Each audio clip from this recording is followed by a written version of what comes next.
네, 글로벌 가상화폐 거래소 FTX의 파산과 해킹으로 인한 충격이 계속되고 있습니다. 그러면서 가상화폐 시장 위기가 가속화하는 거 아니냐는 이런 우려까지 나오고 있습니다. 자, 이에 불안감을 느낀 투자자들도 FTX 사태를 주시하고 있는 상황입니다. 자, 자세한 소식을 강성후 한국디지털자산사업자연합 회장과 함께 짚어보도록 하겠습니다. 어서 오십시오. 안녕하십니까? 예. 2019년에 샘 뱅크먼 프리드라는 사람이 이 가상화폐 거래소 FTX를 창업을 해서 최연소 억만장자가 됐습니다. 근데 이게 보니까 이 거래소가 좀 수상하다. 보도가 나온 지 한 10일 만에 파산 보호 신청까지 갔거든요. 그렇죠. 어떻게 된 거죠, 이게? 예. 30세 전 세계의 가상화폐 최고 갑부. 예. 그런데 안타깝게도 그 유동성 위기가 발생한 지 겨우 며칠 안 돼서 미국 그 법원에 파산 보호 신청을 했습니다. 예. 그러면 파산 보호 신청을 하는 과정에 있어서나 현재 상황을 우리가 점검을 해볼 필요가 있다. 네. 그렇습니다. 그 세계 3위 가상자산 거래소인 FTX가 파산을 하게 된 핵심적인 원인은 FTX 거래소에 고객들이 맡겼던 예치금 네. 100억을 그 투자 회사인 알라메다 리서치에 지원을 하고 예. 알라메다 리서치는 가상화폐 거래소인 FTX가 발행한 FTT를 대량으로 구매를 해서 그걸 디파이라든지 그 투자를 했었는데 아시는 것처럼 고금리 경기 침체가 닥치면서 유동성을 겪는데 예. 그 유동성을 극복하지 못한 결과다. 그러면은 그 원인이 뭘까? 내부적인 측면과 외부적인 측면을 같이 볼 필요가 있습니다. 예. 외부적인 측면은 제가 아까 말씀드렸었던 것처럼 고객들이 거래소에 맡긴 자금은 거래소의 자산이 아니라 고객들의 자산이란 말입니다. 예. 그것을 투자 회사인 알라메다에 지원을 했다라고 하는 것은 명확한 범법 사기 행위다. 예. 그리고 두 번째는 아까 말씀드렸었던 것처럼 작년도 상반기부터 전 세계 경제 전문가들이 하나같이 2022년도가 되면은 인플레를 잡기 위한 고금리 자이언트 스텝이 오면서 경기 침체가 오고 그 과정에서 가상자산 유동성 위기가 올 수밖에 없었다. 예측했던 부분을 상당히 그 30세 가상화폐 최고 갑부가 되다 보니까 예. 시장을 간과했다. 경영 실패라고 보는 거죠. 그리고 두 번째 부분을 우리가 또 봐야 됩니다. 그러면은 이게 만약에 전통 금융 시장의 은행에서나 증권사라면 생길 수 없는 예. 거래소 예치 금액 100억 달러를 투자 회사에다 지원하는 것은 제도적 불비. 선생님 잠시만 정리할게요. 왜냐하면 이게 헷갈릴 수 있으니까요.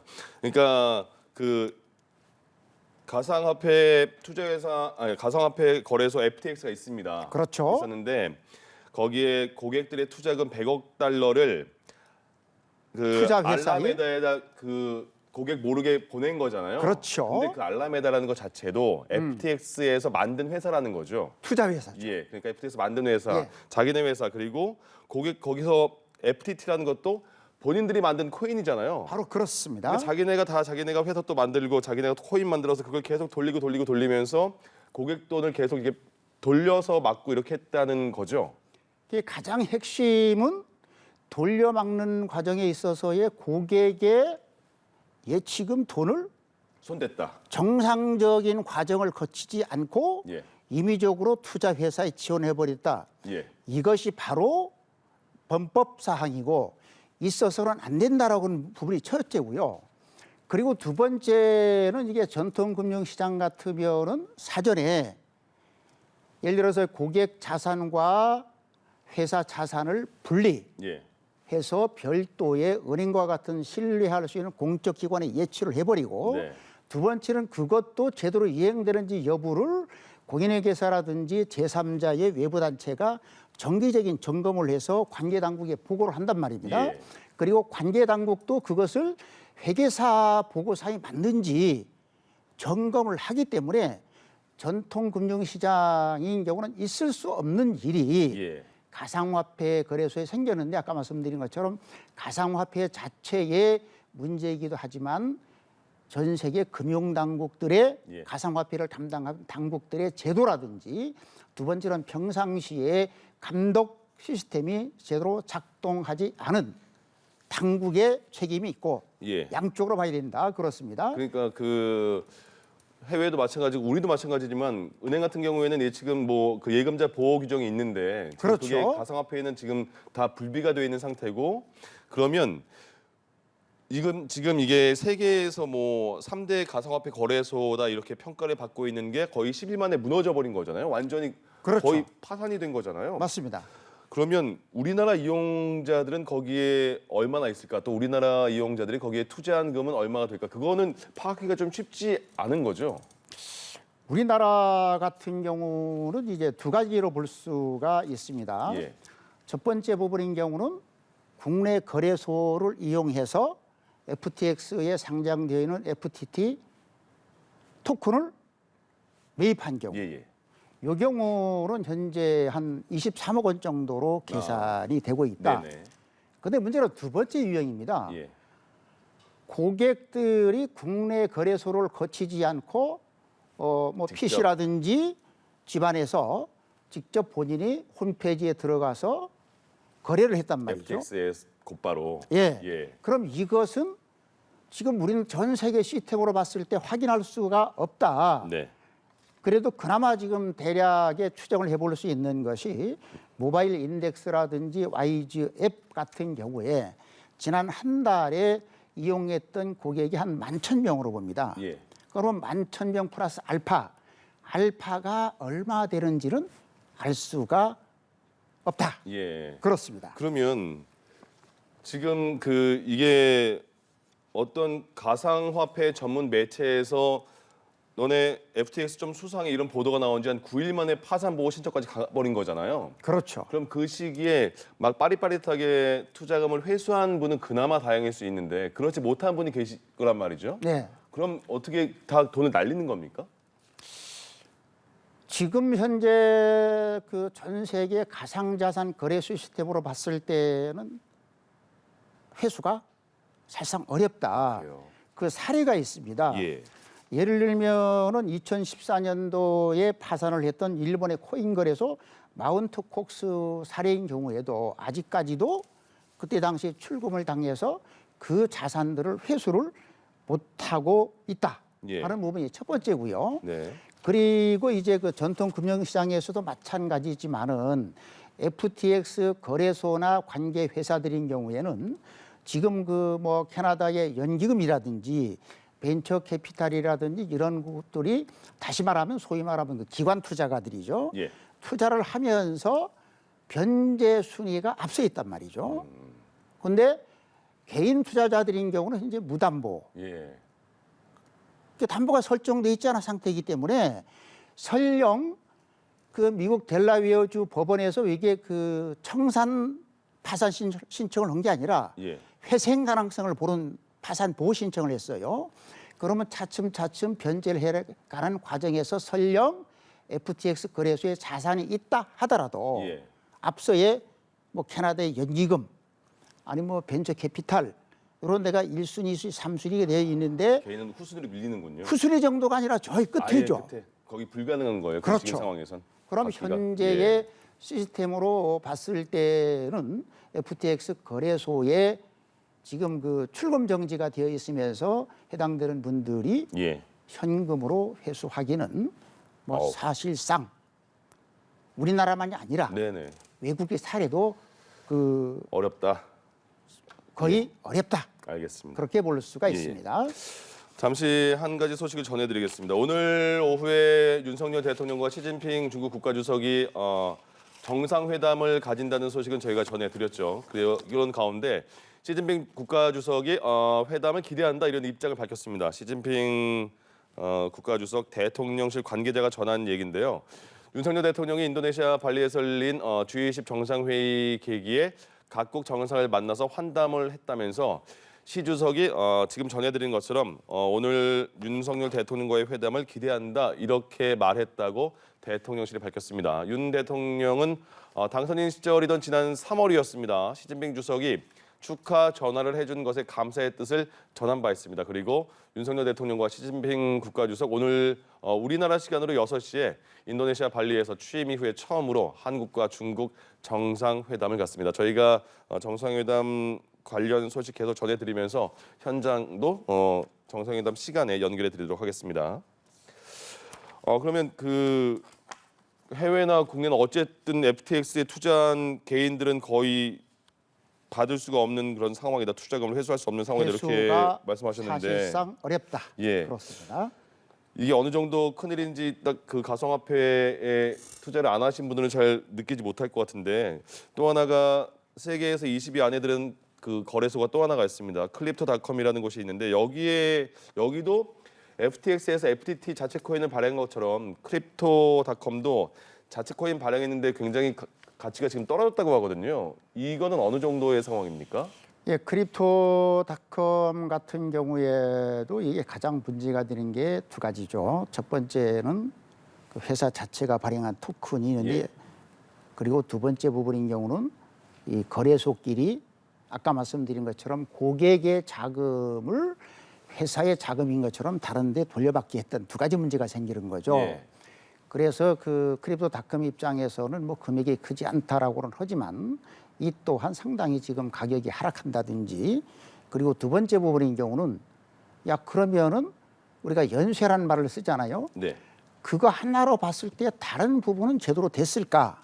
그게 바로 FTX에서 유추가 되면서 크립토닷컴 같은 경우도 상당히 쉽지 않은 상황인데 예. 다만 거기가 이제 아직까지는 조금 FTX와 다르게 좀 이제 다양한 대책들을 강구를 하고 있기 때문에 크립토닷컴 같은 경우는 지켜볼 필요가 있다. 예. 다만 여기서 우리가 짚고 넘어가야 될 부분은 아까 앵커께서 지적하신 것처럼 고객이 자금을 가지고 거래소끼리 돌려막기 했었던 거래소들인 경우에 역시 유동성 위기를 겪으면서 도미노 예. 파산까지는 안 가기면 상당히 경영에 어려움을 겪게 되고 역시 그 거래소의 토큰을 샀던 고객들 또한 앞으로 상당히 좀 난처한 상황에 처할 알겠습니다. 수밖에 없다. 예. 그렇습니다. 최근에 또 테라 루나 사태 때문에 피해를 본 고객들이 굉장히 많고 권도형 테라폼 랩스 대표는 지금 어디 있는지 알 수 없는 상황인데요. 금감원 수석 부원장 이렇게 어제 말을 했네요. 가상자산의 신뢰가 올해는 무너진 한 해였다 이렇게 말을 했는데 왜 이런 상황이 됐을까요? 그것은 아까 말씀드렸었던 것처럼 가장 큰 원인은 그동안 뭐 저도 2018년도부터 이쪽에서 일을 했지만 네. 가상화폐, 가상자산에서 일하는 사람들인 경우는 가급적 규제를 싫어하지 않습니까? 예. 그리고 우리는 신기술이야. 그리고 거기다 하나 더 함정이 있습니다. 네. 우리는 전통 금융시장의 중앙화가 아닌 탈중앙화야라고 하는 그 신기루적인 전략을 폈단 말이죠. 예. 그런 과정에서 그러면은 그 운영에 내실을 기했으면 하는데 운영에 내실을 기하지 않은 부분이 하나가 있고 그리고 두 번째는 앞에서 말씀드린 것처럼 예. 그 과정에서 블록체인, 가상자산, 디지털 그리고 요거는 탈중앙화 혈흔 과정에서 전 세계 관계 당국들이 적절하게 예. 제도를 갖춰서 제도권으로 들어오지 못했던 부분인데 예. 그 두 가지가 합쳐서 결과적으로는 지난 5월 달에 루나 사태, 이번에 예. 그 FTX 사태가 나는데요. 그러면 거기도 규제가 두가- 필요하다는 말씀이십니까? 당연하죠. 네. 왜 그러냐면은 그 지난 5월 달 루나 사태에서도 그렇고 그리고 이번에 FTX 사태에도 마찬가지인데 금융당국 같은 게 어저께 회의만 하더라도 우리는 법이 없으니까 조치할 방법이 없다. 네. 근데 법은 누가 만들죠? 업계가 만드는 게 아니란 말이죠. 예. 관계 당국과 정치권이 만드는 거란 말이죠. 그래서 어저께도 국회에서 그 여당인 예. 국민의힘 디지털자산위원회 주관으로 그 디지털 자산법 관련 네. 그 간담회를 했는데 거기서 얻어진 결론은 뭐냐? 상당한 정도의, 다시 말씀드리면 전 세계로 통용되는 용어로 말하면 전통금융의 증권법에 있는 규제를 예. 갖다가 대입을 해서 우선 급한 불은 끄자. 예. 그리고 그다음에 단계적으로 보안입법을 해 나가는 걸로 예. 어저께도 국회에서 그런 그 합의를 보는 간담회가 있었습니다. 그러니까 지금은 이제 초반에는 가상화폐 그러니까 아직도 굉장히 그 개념이 어려워서 저게 도대체 돈의 값어치가 있냐 이렇게 말하는 분도 계시겠지만 가상화폐를 진짜 그 돈처럼 시중에서 같이 사용하는 나라도 생겨 있잖아요. 그래서 엘살바도르 같은 경우가 국가 통화로 채택을 했는데 요즘 상당히 어렵죠. 곤욕을 치르고 있죠. 예, 그러니까 그러면 말씀하신 것처럼 지금 국회에서도 자본시장법 수준의 규제를 가상화폐에도 적용시킬 것이다 이렇게 발의를 한 것 같은데 그러면 지금 FTX 스타트가 일어나면서 가상화폐 시장이 굉장히 지금 불안해하고 있잖아요, 세계적으로. 당연하죠. 그러면 국내 가상시장 일단 우리나라 가상시장 한번 본다면 어떤 제도 정비가 더 필요하다고 보십니까? 예. 우리나라는 다행스럽게도 예, 작년도에 그 자금 세탁 방지를 전문으로 하는 그 특정 금융정보법에 예, 가상자산 사업자라든지 기초적인 규제를 했습니다. 그런 과정에서 아까 가장 그 FTX 문제가 됐던 부분이 뭐죠? 거래소 자체 토큰 발행이 유동성을 가져왔단 말이죠. 예. 그럼 우리나라의 경우는 특정 금융정보법에 의해서 거래소는 토큰 발행을로 불가합니다. 우리는 그렇습니까? 그렇습니다. 그리고 두 번째 부분인 경우는 역시 마찬가지로 작년도에 특정 금융정보법에 의해서 가상자산 거래도 신고를 하면서 다시 말씀드리면 제도권으로 들어오면서 예, 고객의 예치금과 회사의 돈을 구분을 해서 네. 별도 관리를 해라. 아, 우리는 그렇게 지금 운영이 되고 있는 거군요. 예, 그리고 예. 그것도 분기별로 외부의 감사를 받고 금융당국에 제출을 하고 예. 금융당국이 그 외부 감사 결과가 맞는지 부분을 정기 또는 수시로 점검을 하고 있기 때문에 우리나라 같은 경우는 아까 말씀드렸었던 것처럼 예. 당장은 코인런이 발생하지 않는다. 하지만 그럼에도 불구하고 그것은 특정 금융정보법은 아까 말씀드린 것처럼 가상자산법이 아니라 자금 세탁 방지법에다가 끼워놓은 거죠. 예, 예. 그러니까 더 이상 거기다가 가상자산 전체를 규율할 수 있는 조항을 넣을 수가 없습니다. 예. 그래서 이제 국회에서는 보면 이렇게 네. 그 집권 여당인 그 국민의힘에서도 공동 발의를 했는데 법안 명칭이 디지털 자산 시장 공정성 회복과 안심거래 환경 조성법이에요. 알겠습니다. 예. 예. 그렇게 지금 이제 발의가 정치권에서 발의가 되고 있고 여기서 조금 더 지금 규제는 가상화폐에 대한 규제는 아니고 다른 법규에 약간 끼인 느낌이 있으니까 가상화폐에 대한 전반적인 그 제도 정비가 필요하다 이런 말씀을 전담법을 알아듣겠습니다. 국회에 발의가 되어 있고 이제 다음 주부터 심사가 들어가는 거죠. 알겠습니다. 예. 여기까지 듣겠습니다. 저희가 FTX 갑자기 이렇게 파산한 사태가 어떤 건지 궁금해서 여러 가지를 여쭤봤습니다.